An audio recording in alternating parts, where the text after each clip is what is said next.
नमस्कार बच्चों। Last video में हमने डिस्कस किया था that is what are the chiral carbon. Chiral carbon क्या होते हैं? That attach with 4 different atom और ग्रुप्स। जो 4 डिफरेंट एटम और ग्रुप के साथ अटैच हों उनको हम बोलते हैं कायरल कार्बन। आज हम डिस्कस करेंगे the compound having 2 chiral carbon. जो हमारे पास कंपाउंड हैं जिसके अंदर 2 कायरल कार्बन होते हैं, that can be optically active और इनएक्टिव, दोनों हो सकते हैं। लेकिन जब हम डिस्कस करते हैं, अगर हमारे पास किसी कंपाउंड के अंदर एक कायरल कार्बन है, that are always optically active. लेकिन अगर हमारे पास कोई कंपाउंड है उसके अंदर 2 कायरल कार्बन प्रेजेंट हैं, 2 कायरल कार्बन मतलब जो 2 ऐसे कार्बन जो 4 अलग अलग ग्रुप के साथ अटैच हो जाते हैं, that are called chiral carbon. अब हमने लिखा हुआ है सर्टेन मॉलिक्यूल में contain more than 1 stereogenic chiral centre. इसका मतलब एक से ज़्यादा। And still they may be achiral और नॉन डिसमिट्रिक। इसका मतलब ये है कि भी एक से ज़्यादा कायरल सेंटर होने के बाद भी that compound are achiral और ऑप्टिकली इनएक्टिव। ऑप्टिकली इनएक्टिव होता है। जैसे कि हमने एग्जांपल लिखा हुआ है here 2 1 is chiral carbon because it attach with 4 different group CH3 HCl and this is all group. Okay, इसी तरीके से ये कार्बन इस ग्रुप के साथ अटैच है 4 सेम, तो उसको हम बोलते हैं compound having 2 chiral carbon atom, जिसके अंदर 2 कायरल कार्बन एटम है लेकिन वो ऑप्टिकली इनएक्टिव है। 2 कायरल कार्बन होने के बाद भी वो ऑप्टिकली इनएक्टिव है। क्यों? Because of presence of plane of symmetry. हमने दूसरे स्ट्रक्चर के अंदर दिखाया हुआ है that it means this compound has plane of symmetry। it means 2,3 dichlorobutane 2,3 dichlorobutane के अंदर प्लेन ऑफ सिमेट्री होती है। Because of presence of plane of symmetry it is optically inactive. ये ऑप्टिकली इनएक्टिव होता है।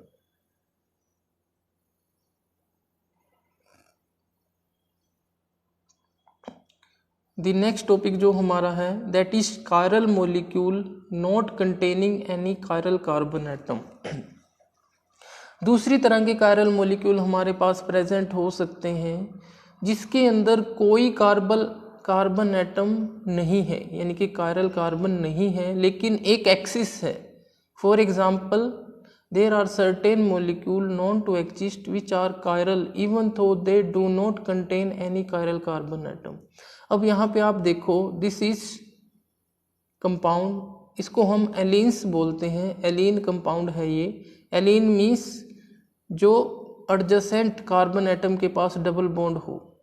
अब एक डबल बॉन्ड ये है और एक ये है, इसके अंदर प्रेजेंट है, कोई कायरल कार्बन अलग से प्रेजेंट नहीं है लेकिन उसके बाद भी ये एलीन्स दैट आर कायरल मॉलिक्यूल्स। तो ये थे हमारे पास कितनी तरह के हमारे पास कायरल कार्बन प्रेजेंट हो सकते हैं, ऑप्टिकली एक्टिव हो सकते हैं। Allenes is also optically active because क्यों है? क्योंकि इसको हम डिससिमेट्रिक मॉलिक्यूल बोलते हैं। It is not a asymmetric molecule. Asymmetric molecule क्या होते हैं? एसिमेट्रिक मॉलिक्यूल वो होते हैं जिसके अंदर एक कार्बन 4 अलग अलग ग्रुप के साथ अटैच हों, उसके अंदर कोई भी एक्सिस ऑफ सिमेट्री ना हो। ओके, ना तो प्लेन ऑफ सिमेट्री है ना सेंटर ऑफ सिमेट्री है, दैट आर ऑप्टिकली एक्टिव। अब यहाँ पे अगर हम chiral molecule not contain any chiral carbon की अगर बात करें, इसके अंदर कोई भी कार्बन कायरल नहीं है, एक भी कार्बन ऐसा नहीं है जो 4 अलग अलग के साथ अटैच हो, लेकिन उसके बाद भी ये ऑप्टिकली एक्टिव कंपाउंड है। इसको हम बाद में डिस्कस करते हैं, ये हायर स्टडी के अंदर हम डिस्कस करते हैं। कायरल कार्बन ना होने के बाद भी एलीन्स ऑप्टिकली एक्टिव होता है। ओके, दी नेक्स्ट है जो हमारे पास टाइप ऑफ ऑप्टिकल आइसोमेरिज्म। कितनी तरह के ऑप्टिकल आइसोमेरिज्म हमारे पास होते हैं? That is two type of optical isomerism. One is enantiomerism, second is distereomerism. enantiomer and distereomers दो तरह के हमारे पास ऑप्टिकली एक्टिव आइसोमर्स होते हैं।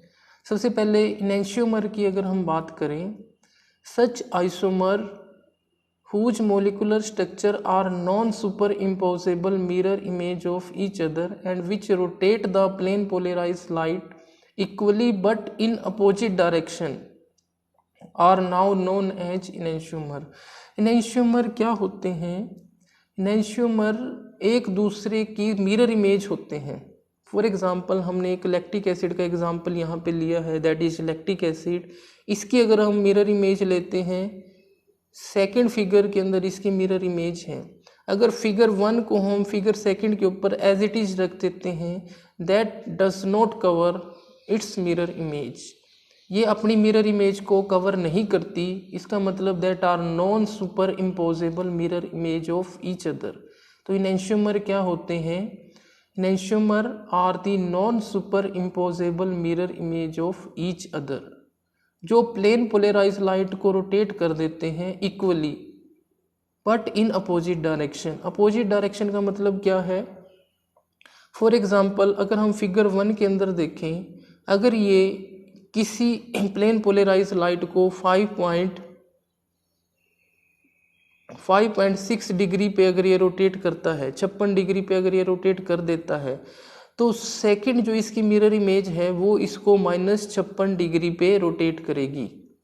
इसका मतलब वो इक्वली रोटेट करेंगे प्लेन पोलराइज लाइट को बट इन अपोजिट डायरेक्शन। अगर एक क्लॉकवाइज डायरेक्शन में रोटेट करता है तो दूसरा उसको एंटी क्लॉकवाइज डायरेक्शन में रोटेट करेगा। इसका मतलब ये है enantiomer वो होते हैं दैट आर एक दूसरे की मिरर इमेज हैं और जो प्लेन पोलराइज लाइट को इक्वली रोटेट करते हैं but in opposite direction, that are called enantiomer. It means figure 1 and figure 2 are the enantiomer of each other. अगर हम यहाँ पे बात करें फिगर 1 एंड फिगर 2, ठीक है, स्ट्रक्चर 1 और स्ट्रक्चर 2 की अगर हम बात करें, ये एक दूसरे के enantiomer हैं, ये एक दूसरे की क्योंकि मिरर इमेज हैं ये, और इक्वली प्लेन पोलराइज लाइट को रोटेट करते हैं but in opposite direction, that are called enantiomers and the phenomena is called enantiomerism. Okay, the next जो हमारे पास है करेक्टरिस्टिक ऑफ enantiomer. enantiomer की करेक्टर क्या होती हैं? करेक्टरिस्टिक्स, सबसे पहले जो करेक्टरिस्टिक होती हैं, they have identical physical properties. इसका मतलब क्या है? जो उनका फॉर एग्जांपल फिजिकल प्रॉपर्टी है that are same. Physical property किसे हम बोलते हैं? फिजिकल प्रॉपर्टी के अंदर हम इंक्लूड करते हैं melting point, boiling point, density, solubility, refractive index. These are comes under physical properties. ये सभी की सभी प्रॉपर्टी फिजिकल प्रॉपर्टी के अंदर आती हैं, ठीक है। इसका मतलब क्या है? enantiomer के अंदर identical physical properties, physical property उनकी आइडेंटिकल होती हैं, ठीक है, लेकिन उनकी जो स्पेसिफिक रोटेशन होती है वो भी सेम होती है, लेकिन angle of rotation of plane polarised light is different. जो प्लेन पोलराइज लाइट को रोटेट करते हैं enantiomer, वो इक्वली तो करते हैं लेकिन बट इन अपोजिट डायरेक्शन, वो अपोजिट डायरेक्शन के अंदर रोटेट करते हैं। देखो यहाँ मैंने लिखा हुआ है, देखिए 2 enantiomer 2 methyl 1 butanol. 2 methyl 1 butanol के अगर हम enantiomer लें तो एक तो उसको 5.76 डिग्री पे रोटेट करेगा प्लेन पोलराइज लाइट को, और दूसरा -5.76। इसका मतलब ये हुआ कि भाई इक्वली रोटेट कर रहे हैं लेकिन बट इन अपोजिट डायरेक्शन, उसको हम बोलते हैं enantiomer। सेकंड प्रॉपर्टी जो हमारे पास है, they have identical chemical property.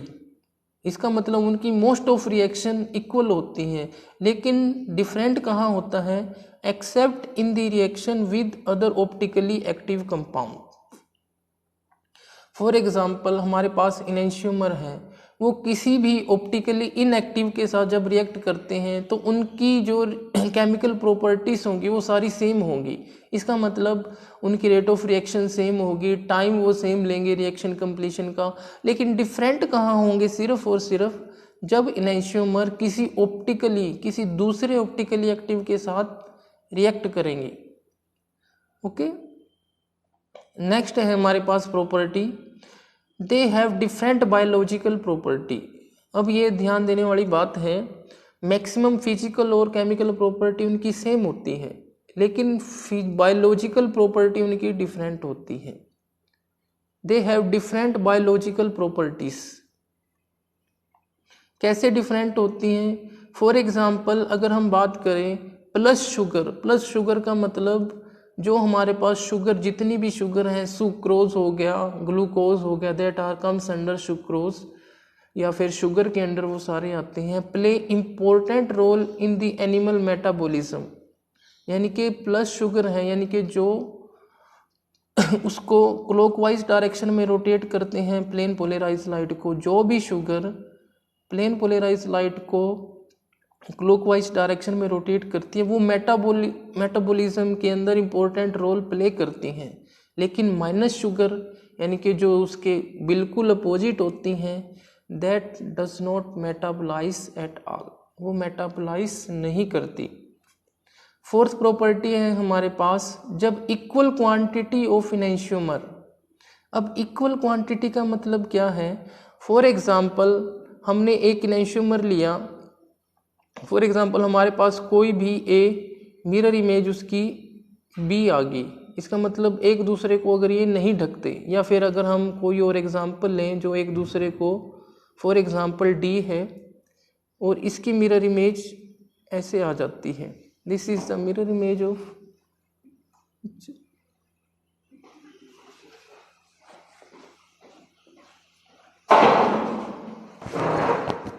जब हम equal quantity of enantiomers are mix together, जब हम इक्वली मिक्स करते हैं दो इनैंशियोमर को, it result in the formation of optically inactive form. यहाँ पर ऑप्टिकली इनएक्टिव फॉर्म आएगा, कॉल्ड रेसमिक मॉडिफिकेशन और रेसमिक मिक्सचर। इसका क्या मतलब है? फॉर एग्जांपल हमने एक कंपाउंड लिया है डी, उसकी मिरर इमेज है इन्वर्ट हो गया, ये एक दूसरे की non superimposable mirror image है। जब हम इक्वली क्वांटिटी मिक्स करेंगे, फॉर एग्जांपल 10 ग्राम हमने डी की क्वांटिटी मिक्स की और 10 ग्राम ही माइनस डी की, इन्वर्ट वाले डी की, जब हम दूसरे को मिक्स कर देंगे तब वो ऑप्टिकली इनएक्टिव फॉर्म बनाएंगे, ऑप्टिकली इनएक्टिव फॉर्म वो बनाएंगे, और उस मिक्सचर को हम क्या बोलते हैं? Racemic mixture, that is called racemic mixture. उस मिक्सचर को क्या बोलते हैं? Racemic mixture.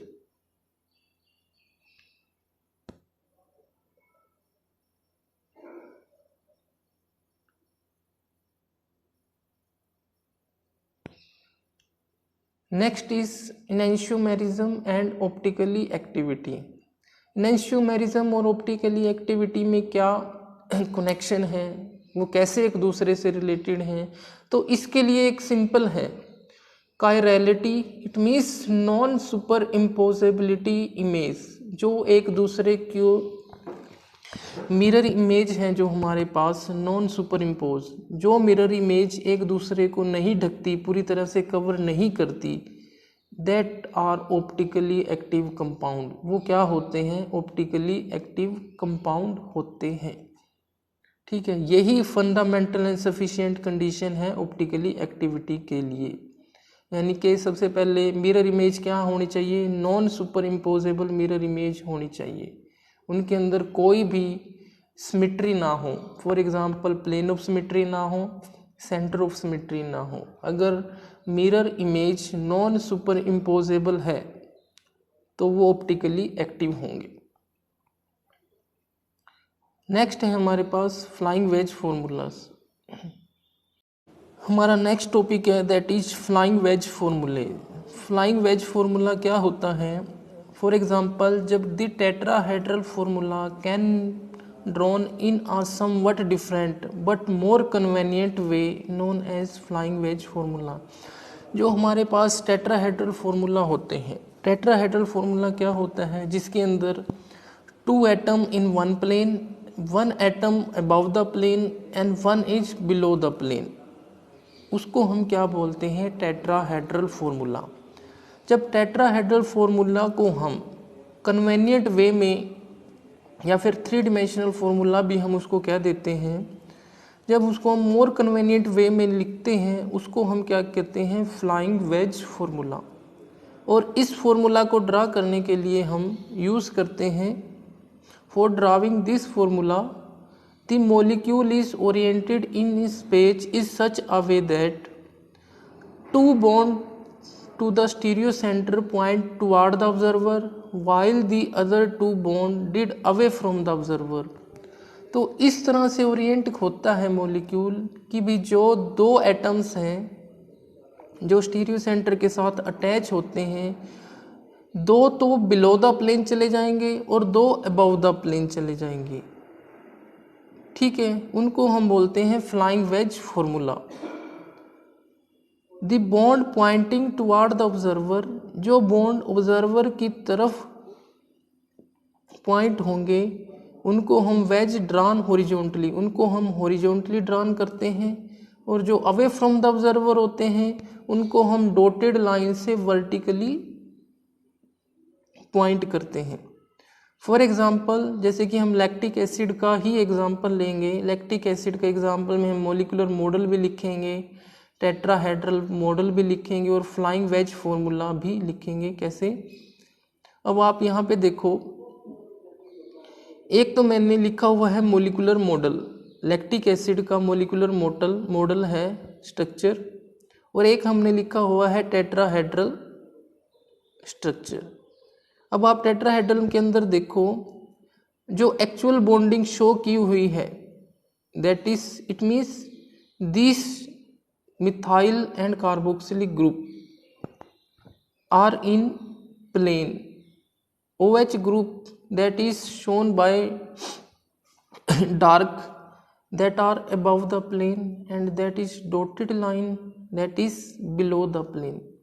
इसका क्या मतलब है, जो C double bond carboxylic acid carbon and CH3 methyl group है वो तो है प्लेन के अंदर, और जो हाइड्रोक्सिल ग्रुप है जो हमने डार्क लाइन से शो किया हुआ है that is above the plane, और जो हमने डॉटेड लाइन के साथ हाइड्रोजन अटैच किया हुआ है इसका मतलब है that hydrogen atom below the plane. Okay, carboxylic acid, methyl and carbon are in plane, OH group above the plane. Dark line का मतलब है, कहीं भी अगर डार्क लाइन लिखी हो इसका मतलब ये है कि भाई वो एटम अबव द प्लेन है, अगर कहीं डॉटेड लाइन लिखी हुई है इसका मतलब वो बिलो द प्लेन है। अब हम इसको अगर फ्लाइंग वेज के अंदर कन्वर्ट करते हैं, फ्लाइंग वेज के अंदर हम इसको ऐसे ओरिएंट करते हैं मोर कन्वेनिएंट वे में लिखने के लिए, इसका मतलब इसको आप दूसरे वे भी कह सकते हो कि हमने 3D फॉर्मूले को एक तरह से 2D के अंदर रख दिया। 3 डायमेंशनल फॉर्मूला टेट्राहेड्रल होता है जो, उसको हमने 2D के अंदर कन्वर्ट करने के लिए कन्वेनिएंट वे अप्लाई किया, उसको हम बोलते हैं फ्लाइंग वेज फॉर्मूला। इसको हमने इस तरह से ओरिएंट किया है, जो हाइड्रोजन एंड हाइड्रोक्सिल ग्रुप है that are above the plane, और carboxylic group and methyl group that goes below the plane, वो क्या चले जाते हैं बिलो द प्लेन। इनको हमने हॉरिजॉन्टली ड्रा करना है, और जो डॉटेड लाइन वाले हैं below the plane that draw vertically, उनको हमने क्या करना है वर्टिकली ड्रा करना है। सिमिलरली अगर आप यहाँ पे देखो, the 3 kind of other enantiomer of lactic acid can be shown. ये तो एक इनेंशियोमर था, उसकी मिरर इमेज ये हमने दूसरी लिखी हुई है, this is mirror image of first. For example this is first and this is second, ये फर्स्ट और second are mirror image of each other. जब हम इसको ड्रा करते हैं टेट्राहेड्रल, अब यहाँ पे देखो ये तो इस साइड थे, इस प्लेन में अंदर थे, ये इसकी मिरर इमेज है, ये यहाँ पे आ गई।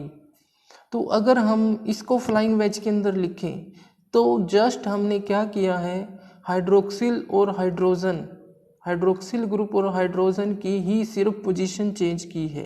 इसका मतलब ये और ये it means this and this are the mirror image of each other. इसका मतलब ये और this are the enantiomer of each other. उसको हम क्या बोलते हैं? Flying wedge formula. जब हम किसी टेट्राहेड्रल फॉर्मूला को किसी मोर कन्वेनिएंट वे के अंदर ड्रा करते हैं, सिंपल वे के अंदर ड्रा करते हैं, तो हम उसको क्या बोलते हैं? Flying wedge formula. Flying wedge formula हम किस तरह से लिखते हैं कि भी हम इस मॉलिक्यूल को ऐसे ओरिएंट किया जाता है कि भाई जो दो एटम हैं जो स्टीरियो सेंटर के साथ डायरेक्टली अटैच हैं, two atom or group, that two atom point toward the observer and two group or two atoms point away from the observer. और जो टुवर्ड द ऑब्जर्वर हैं उनको हम हॉरिजॉन्टली लिखते हैं, और जो अवे फ्रॉम द ऑब्जर्वर है that are written on vertically, उनको हम क्या लिखते हैं? Vertically. The next is Fisher projection formula. Fisher projection, जैसे हमने फ्लाइंग वेज फॉर्मूला लिखा है, इसी तरीके से हमारे पास बहुत तरह के फॉर्मूले हैं। Flying wedge formula, Fisher projection formula, आगे हम डिस्कस करेंगे Newman projection formula, sawhorse formula, ये सब हम डिस्कस करेंगे आगे। तो फिशर प्रोजेक्शन फॉर्मूला कैसे लिखा जाता है? सबसे पहले लिखने के लिए the chiral molecule is view in such a way that two group bound to chiral carbon point toward the observer while the other two point away from the observer. इसका मतलब ये है उसको हमने ऐसे व्यू करना है, उसको रोटेट करके या जैसे भी उसको हम ऐसे व्यू करते हैं जैसे टू एटम जो कायरल कार्बन के साथ अटैच होते हैं वो ऑब्जर्वर की तरफ आ जाते हैं और दो अवे फ्रॉम द ऑब्जर्वर चले जाते हैं। ठीक है। The various group attach to chiral carbon atom then projected to the plane of paper in form of cross. एक क्रॉस की फॉर्म में हम लिखते हैं, ठीक है। और हॉरिजॉन्टल लाइन, जैसे हमने पीछे फ्लाइंग वेज के बारे में पढ़ा, हॉरिजॉन्टल लाइन किसको रिप्रेजेंट करती है? उन एटम को रिप्रेजेंट करती हैं जो ऑब्जर्वर की तरफ हो। ऑब्जर्वर फॉर एग्जांपल हम देखने वाले हैं, हम ऑब्जर्व करने वाले हैं, दो एटम हमारी तरफ रहेंगे, उनको हम हॉरिजॉन्टली रखेंगे और वर्टिकली हम उसको लिखेंगे जो एटम्स और group point away from the observer होते हैं। ठीक है। The vertical part of the projection formula should represent so as far as possible the longest chain of the carbon atom in the molecule. ठीक है। Vertical part को हमने ऐसे रखना है कि जो लॉन्गेस्ट चेन है वो वर्टिकली अलाइन हो जाए, उसको हम फिशर प्रोजेक्शन फॉर्मूला के अंदर लिखते हैं। The chiral carbon atom is not written at all while writing the projection formula. जब हम प्रोजेक्शन फॉर्मूला को लिखते हैं फिशर प्रोजेक्शन को, तो हम कायरल कार्बन को नहीं लिखते। नहीं लिखने का मतलब ये है जहाँ क्रॉस करती है एक दूसरे को लाइन हॉरिजॉन्टली और वर्टिकली, जहाँ टच करती है वही उसी पॉइंट को हम क्या बोलते हैं? Chiral centre. फॉर एग्जाम्पल के थ्रू हम इसको समझेंगे। अब यहाँ पे आप देखो, that is molecular model and Fisher projection formula हमने लिखा है 2 एनेंशियोमर के लिए। कैसे? अब यहाँ पे आप देखो, जो वर्टिकली लाइन है, इट मीन्स जो वर्टिकली लाइन है दैट इज वर्टिकली लाइन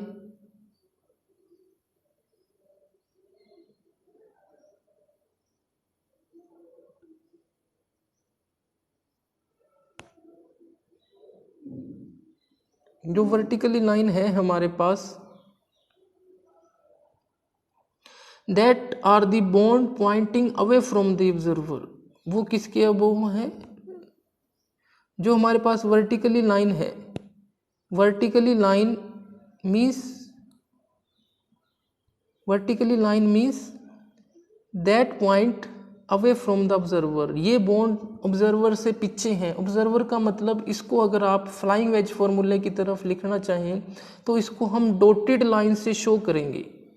ठीक है। इसका मतलब ये दोनों bond away from the observer है, और जो ये हमारे पास हॉरिजॉन्टली है, horizontally means bond pointing toward the observer. ये जो से दोनों बॉन्ड है ये ऑब्जर्वर की तरफ पॉइंट होते हैं। इसका मतलब हमने एक तरह से 3D फॉर्मूले को 2D के अंदर लिख दिया है। इसका मतलब फिशर क्या होता है, 2 dimensional formula of tetrahedral form. Tetrahedral की 2 डिमेंशनल 2D फॉर्म होती है फिशर प्रोजेक्शन फॉर्मूला, जिसके अंदर वर्टिकली जो बॉन्ड है वो तो अवे फ्रॉम द ऑब्जर्वर होते हैं और हॉरिजॉन्टली हैं जो that pointing toward the observer, वो क्या होते हैं, टुवार्ड द ऑब्जर्वर। अब यहाँ पे इस स्ट्रक्चर के अंदर आप देखो, आपको कहीं भी कार्बन नहीं नजर आएगा।